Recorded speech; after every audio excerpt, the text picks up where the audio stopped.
Hi guys! Welcome back to my channel.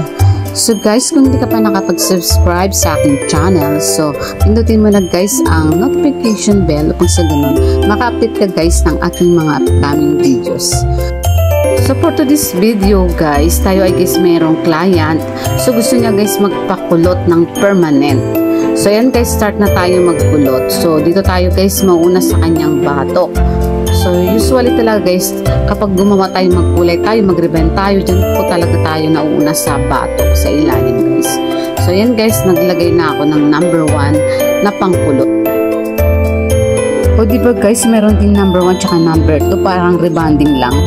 So sa kulot guys, meron din number 1 tsaka number 2. Ang kaibahan lang, yung pangkulot ay liquid, samantalang ang rebanding ay cream. So yan mga palangga, ang gusto niyang kulot ay yung maliliit. Kasi dyan sa pang curl, meron po tayong medium size, small size, saka may large. So ang gusto niya, yung ano lang maliliit. So yung maliliit guys, ang aking ginamit na pang curlers. O nga pala guys, kapag magkulot kayo ng mga buhok ng inyong mga clients, so kailangan po nating higpitan ang pagro-roller ng buhok. Kasi kapag maluwag guys, hindi siya kukulot ng maayos. So kailangan i-sure natin na mahigpit ang ating pagka-roller doon sa buhok. So yun lang guys ang aking maipapayo sa mga nagkukulot dyan. So kailangan higpitan po natin para maganda ang kalabasan ng kulot ng kilente nyo. Ganon.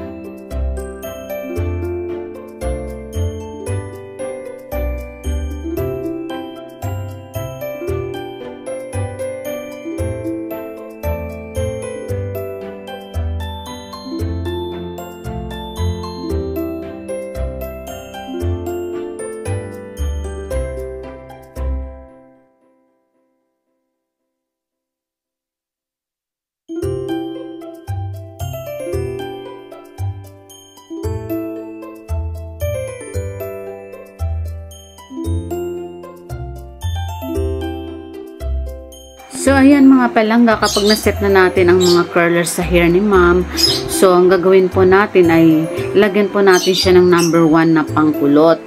And then after nun ay lagyan po natin ng shower cap at ibabad po natin siya ng 1 oras. After ng 1 oras guys, ay atin pong i-check kung ito yung kulot na.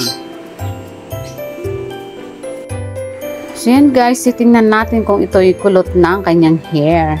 So yan nga, chinay ko na guys, okay na yung kanyang kulot at ito yung nilalagyan ko na ng pang fix para magkulot na talaga. So after nyan guys, akin pong ibababad uli ng 10 minutes. Ayan, at ibababad ko siya shower cap uli. And then after 10 minutes guys, tatanggalin na natin. And then, syempre, i-wash na natin para matanggal na yung mabahong gamot. Para matanggal na yung mga medisina sa buhok niya. A few moments later.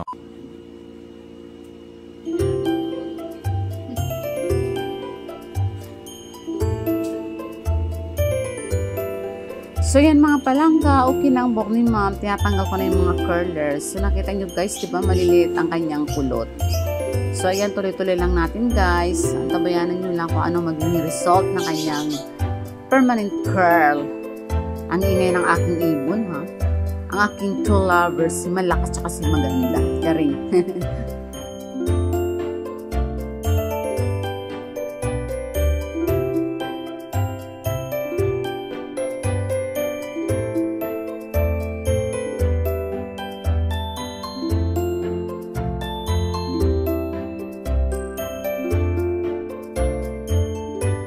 Ikas na lang.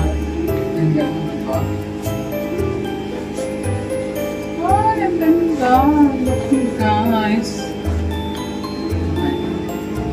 Kaway-kaway ka muna ka lang. Ay. Ako lang pakit.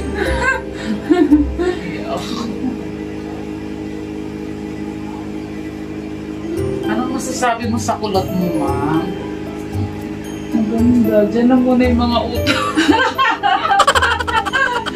Diyan muna yung mga utang kasi nagpakulot ako. na okay. Anong babae? Tabi yung mga usang naman ang mga utang. Kaya may natatawa nga ako, may nagparibon din dito sa akin. Sabi niya, si Mama paribon. Pero sisingil ako ng utang. Tawang-tawan namin. Wala niya ako kamingay.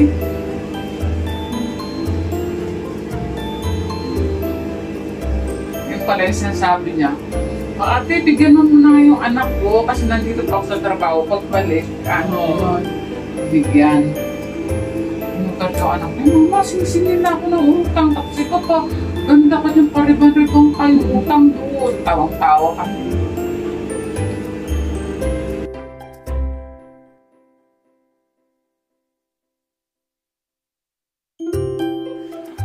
So, yan na guys, ang kanyang kulot. So, ang gagawin natin, iwawash na natin guys with shampoo and conditioner.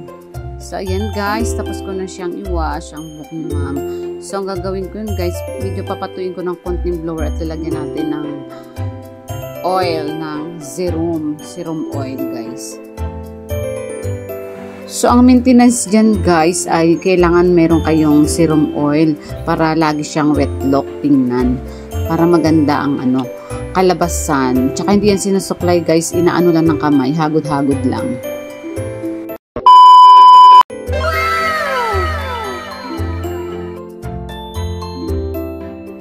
So yan mga palangga, yan ang result ng permanent curl ni Madam. So sana nag-enjoy kayo sa panonood at sana nagustuhan nyo yung aking gawa. So yan guys ang aking video for today. So thank you guys sa inyong support kay Ann Colorte Passion.